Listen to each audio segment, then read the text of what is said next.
So one of the questions our customers ask us quite often is the relevancy of synthetic data for what type of use cases. Because when it comes to privacy technologies in general, we have data anonymization, we have encryption, and then we have synthetic data. Pretty much most of the people are familiar with synthetic data itself, anonymization and encryption as well. So today I just wanted to share how we can, or rather educate on what are the two main buckets of use cases that privacy technologies help solve, and where better data fits in quite ideally.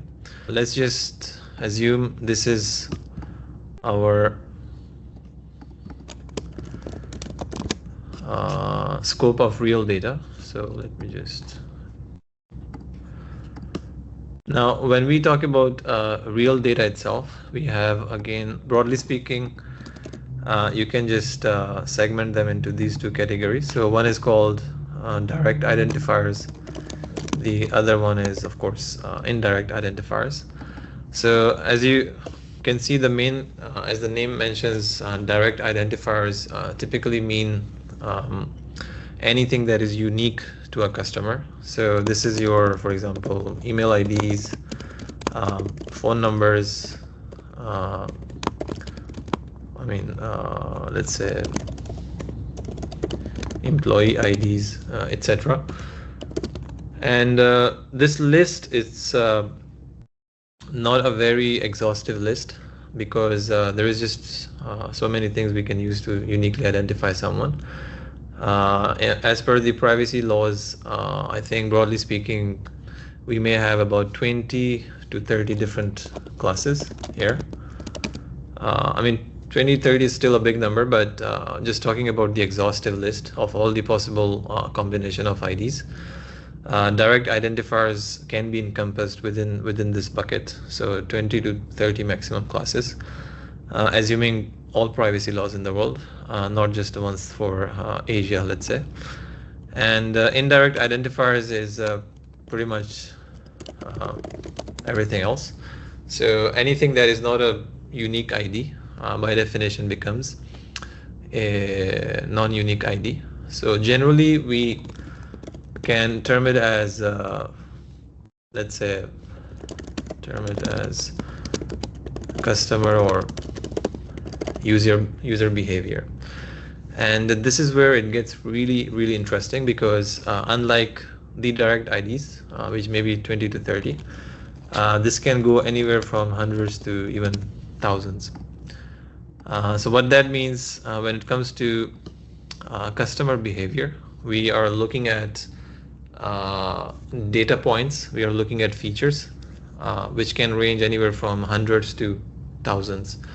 Now, given the complexity of this volume of data, anonymization can't be applied, because a lot of context is present with this behavior, or in other words, a lot of statistics are present. Talking about statistics, one point I missed out was, let's just, by definition, since all of these are unique IDs, so they have no statistics. So you can imagine, like, if you have, let's say, 100 employees, you have 100 unique employee IDs. So there are no statistics, like there is no minimum or maximum. Each employee has a unique number, so it just happens once. Or in other words, a value happens once. And that's the whole point of unique IDs. They should not happen more than once. As long as we have one value for each user, for each customer or employee, then it goes back to the definition of direct identifiers.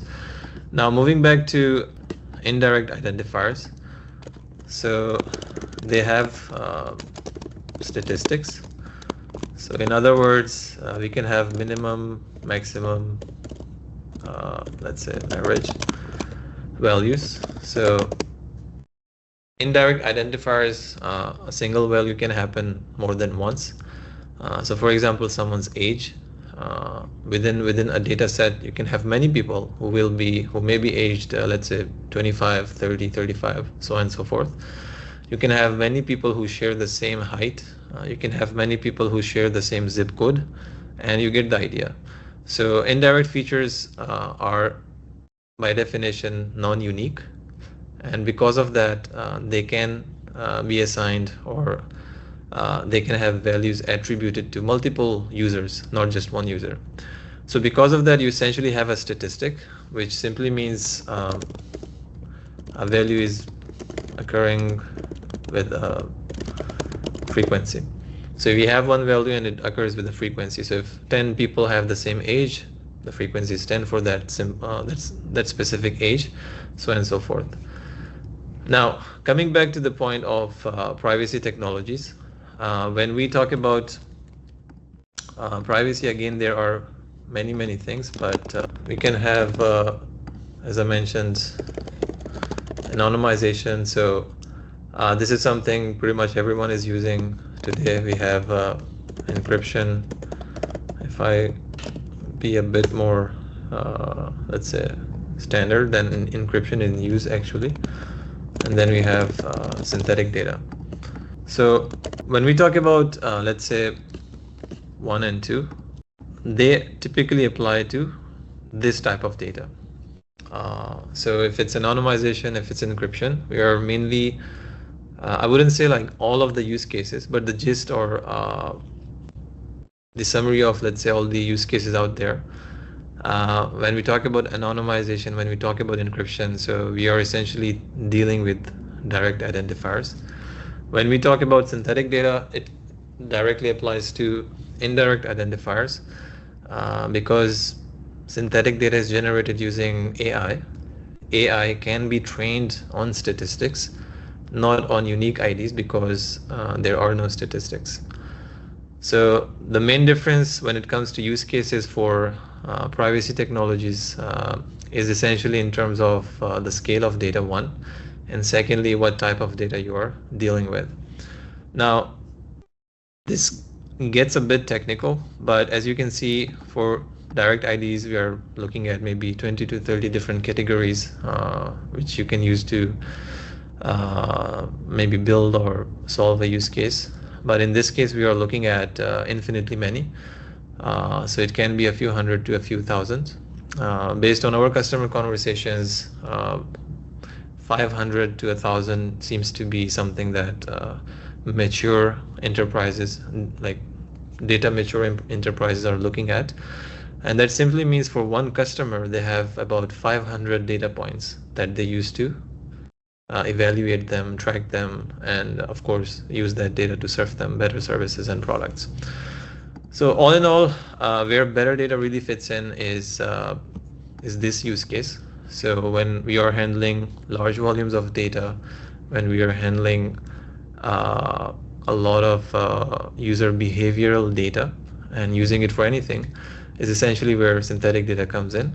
When we talk about direct identifiers, you cannot train AI models at all. So you have to do things like anonymization or encryption. Now, in layman terms, if I were to, let's say, make it a bit more simpler as well, on the left-hand side, these are traditionally your non-machine learning use cases. This is machine learning use cases. So if a customer is working on non-machine learning use cases, that's where they can use anonymization encryption. But when they are working on machine learning use cases, that's where synthetic data tends to be the only practical solution, given the few things I mentioned, that you have data that has statistics, you have data that have which is feature rich, and you have data which can have hundreds to thousands of features, so being again feature rich. So the distinction is again privacy technologies being applied to non-machine learning use cases and then being applied to machine learning use cases. So the difference of these three in a nutshell is this. At Better Data, of course, we started with this focusing on machine learning use cases, but we also cater to this use case as well. So our platform now handles the full spectrum. We don't do encryption in use for now, but when it comes to anonymization and synthetic data, our platform gives you the full pipeline to handle your data in raw format. We can pre-process it. We can tell you what's sensitive, what's not sensitive, and again, what are unique IDs. And we can tell you, as per the privacy laws, what needs to be done. And then thereafter, once you process them, which simply means you can get rid of your sensitive data, you can substitute them with random data or contextually relevant data. And thereafter, once it is processed, you can train models for synthetic data generation. And once you have the data, we of course give you the quality report to ensure its quality, or just to give you the confidence that the structure, the fidelity of data, the privacy, everything is intact, and data can be used openly and securely. So back to the main customer question, where synthetic data, or rather where better data fits in ideally, is on the right side of the spectrum. If you are handling machine learning use cases, this is where synthetic data is the only practical solution. But when we talk about non-machine learning use cases, you cannot train AI models because of a technical infeasibility. Direct identifiers do not have statistics, and if you don't have statistics, you cannot train models.